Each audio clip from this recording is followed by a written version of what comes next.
In the final episode of season 2 of Yellowjackets, there's a bit of a mercy killing that happens in order to set up future seasons and to rid the show of storylines that honestly either came to an end or just weren't working. Starting in the past, for many it's very hard to accept that Hobby had to die, get cut up, and be eaten. Travis especially is struggling, but at the very least he's given time to mourn his brother before he gets sliced up by Shauna. But as for Lottie, she kind of struggles with the idea pushed upon her that this is her fault. Misty really tries to push this in, and honestly, it just reminds you that Misty is a master manipulator, and in order to survive, she will use people like Lottie in order to push the agenda that we have to do this in order to keep Lottie alive, when really it's just about keeping herself alive. But with that said, as much as Misty is showing that she's a little bit off, Van isn't too beyond where she is. Van decides, even though Travis is of course mourning his brother, that she's going to talk about how happy she is to be alive and that it wasn't her, showing that she is completely callous at this point regarding what's happening. But lest we forget, she is the one that came up with a whole card game about who's going to be hunted or submit themselves to being eaten. And it's perhaps recognizing that more and more people are kind of going nuts. That's why Ben decides, you know what?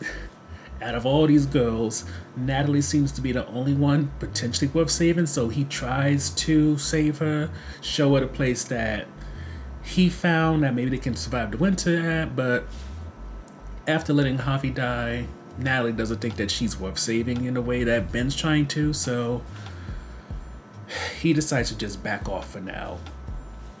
And as he does this, Shauna brings in Javi's meat, everybody feeds, and Lottie decides to abdicate. Either way, she decides to no longer be the leader, and with this comes her pushing the idea of Natalie should be the leader. And based off of a recent interview with Christina Ricci that we read, Natalie, despite all we've seen, is the actual first Antler Queen, and it wasn't Lottie. And perhaps that is why Natalie has such a connection to her, but could also be because she saved the person that became the Antler Queen. But long story short, Natalie becomes a leader. She doesn't necessarily want to be, but at the same time, like with Lottie, it's been thrusted upon her. She doesn't know how to say no. And unfortunately, one of her first acts as leader is she has to figure out new shelter for them. Because once Natalie said that she doesn't want to be saved, Ben decided, okay, I'm going to burn all you girls alive. Now, whether or not he was going to burn them and eat them, probably not, but it seemed like he figured that burning them alive, maybe the fire will get a signal when he can save himself, or else he can destroy any evidence of what the girls did so that at least they can have some type of normalcy, even if it is after death. It's hard to say why Ben did what he did, but we do know the result is that the girls had to figure out what's next, and unfortunately, we won't find out till season 3 how they reacted to what Ben did, never mind how they survived the winter time with now not having shelter. Bringing things to modern times, Lottie is clearly going off the deep end, but the ladies are trying to figure out a way to buy some time to figure out what to do. Shauna makes it seem like they're going to do the whole hunt ritual thing, and that leads to Thais and Van making masks, Misty trying to figure out who is Charlotte's doctor so that she can call them. And originally Thais and Van were supposed to call the cavalry in terms of, a mental hospital, but Van gets Thais to renege on this because in her mind, they should be trying to help Lottie because they went through similar things and they wouldn't want, what is that code for when somebody needs to go to the padded room?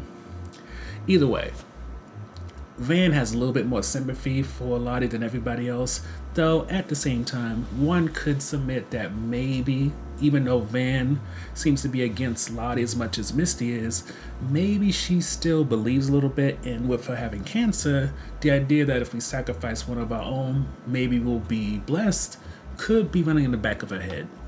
It's rather hard to say.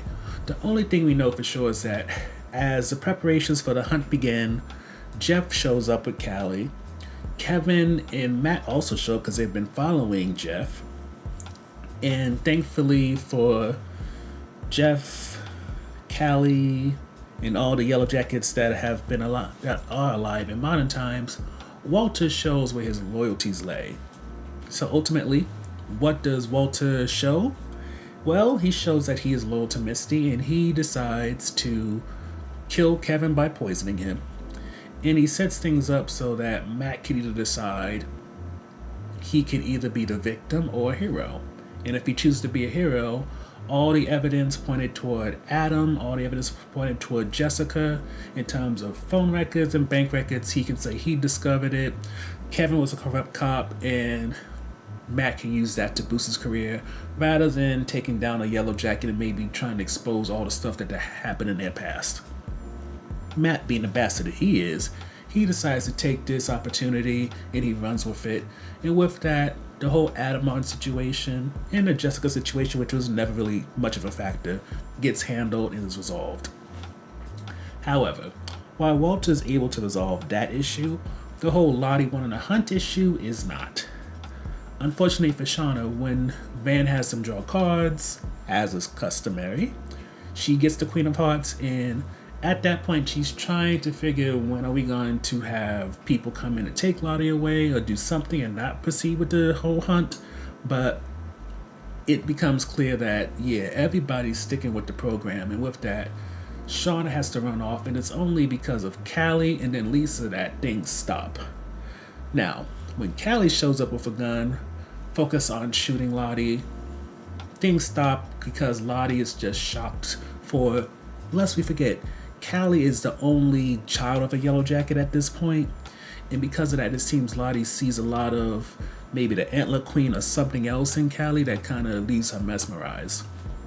When Lisa shows up, it's because a gun is pointed at Charlotte, and even though Natalie, which I forgot to mention, tried to keep Lisa far away from this whole ritual, she still shows up. She's pointing a gun at people, and with her pointing a gun at Natalie, and then Natalie moving in position so that Misty could get her with a syringe.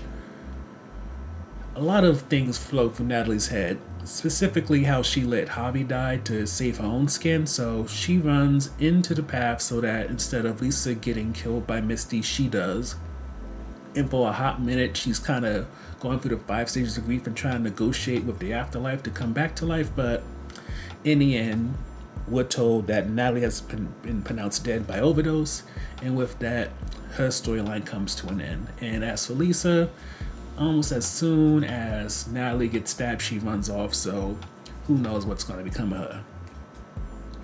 And in terms of everybody else, being that we don't know what happens too long after Natalie's pronounced dead, the only thing that is for sure is that when it comes to the whole Adam situation and Jessica situation, that's over. And in terms of what's going on with Thaisa's wife, who knows? In terms of where her son is, again, who knows? When it comes to Callie, how she feels about watching someone get stabbed with a syringe and now dead, who knows? It's a lot of things that, with a major resolution to 2 storylines being done, a lot of the things that need to be cleaned up a bit just aren't touched and they're pushed off to the 3rd season, assuming that happens. So for me, the highlights are definitely getting rid of Kevin and Natalie. And I know a lot of people probably love Natalie, but as I've been saying for most of this season, maybe even said in the 1st season, Natalie as a character, in the 1st season, you could say Natalie definitely had her place because she was a hunter in the past, and then in the 1st season, she was also someone who helped boosted Misty. But as they tried to establish Natalie as an individual in this season, she faltered quite a bit. And while she did make a comeback with Lisa, and also in a way with Lottie, as she became sort of an advocate for therapy, especially amongst the Yellowjackets, it seemed like this was a good time to just kill her off. Let her leave on a high rather than perhaps relapse or do anything that could tarnish the trajectory that she was on thus far. Then in terms of Kevin, let's be frank, the whole Adam Martin investigation pretty much flopped this season. Kevin and Matt, as we said multiple times, were terrible villains in terms of being investigators. And as noted in the overview, this is basically a mercy killing. They took out the Adam Martin situation by taking out Kevin, showing Matt was a little bastard as we always knew, and then they threw in Natalie because she has nothing else going on in her life. When it comes to Taissa, she still is a government official. She has a wife. And now with Van back in her life, there's a complication of her first love having cancer and how to deal with that. Shauna now has to deal with the fact that her daughter now knows everything, as well as Jeff. And with her daughter knowing everything and having empathy for her, that means having a newfound connection because her daughter seems to accept all that she is, even if she is a little bit uncomfortable with the idea of she can perhaps do as her mother has done. Forward over to Misty, she now has Walter, and also grieving over Natalie, which could take up her time. And then with Lottie, yes, it's a bit harder to say what her storyline is going to go through as she becomes committed again, but lest we forget, her going off to being committed triggers a lot of things because now we're going to address the mental health issues that a lot of the other ladies seem to be able to suppress, but Lottie clearly can't. And not to forget, with Lisa running away, but having a good idea about the rituals and all that type of stuff, she could become a potential foil for season 3, and I'm not saying it to the point that she's going to become a big time villain because compared to everybody else, she's definitely not formidable, but she can become a thorn in their side. So the second highlight and last topic for this review is just how everybody tries to bounce around the accountability both in the past and present. In the past, it's easy to say that Sean is the one to blame because she's the first one who was feeding on another person and kind of opened everybody up to eating Jackie. There's also the potential of you saying that it's Lottie's fault for being a leader, not discouraging people from doing so. Then, of course, there's Misty and her manipulating or using rather Lottie's influence in order to push people to eat Harvey, even though she tried to protect Crystal from the same fate. Never mind, there's also Van who came up with the whole submit to hunting game, which allows her to be a factor. Yet, as we've seen in modern times, no one really wants to take accountability for their part of it whatsoever.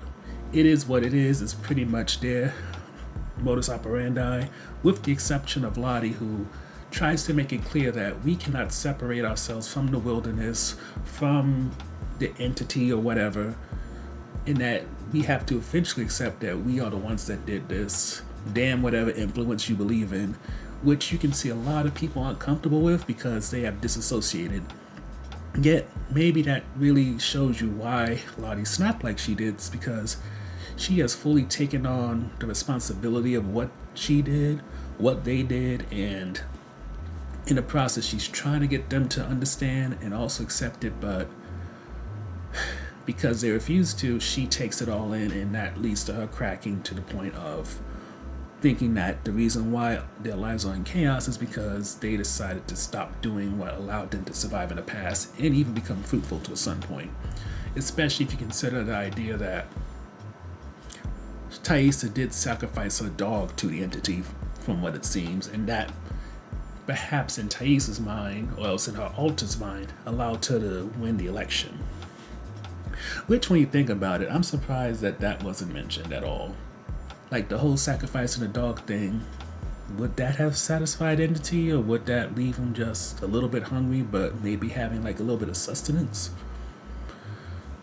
As we probably noted many times before in this season, and this is technically an on the fence type of thing for a season review, a lot of stuff that this season could have touched upon, it kind of just bypassed, and we could only hope in season 3, as we come to the midpoint, since I think the creators said they have a 5-season plan for this show, hopefully we can get some answers regarding all that's going on in Taissa's life, instead of just hinting about her having this alter who she has some awareness of, yet can't really communicate with, and just so much more when it comes to this show that really is frustrating that it just kind of glided over throughout the whole season. Overall, with Yellowjackets' second season ending like it's not expecting a third, it's a good thing in a way in case this doesn't get a third season, even though more likely it will.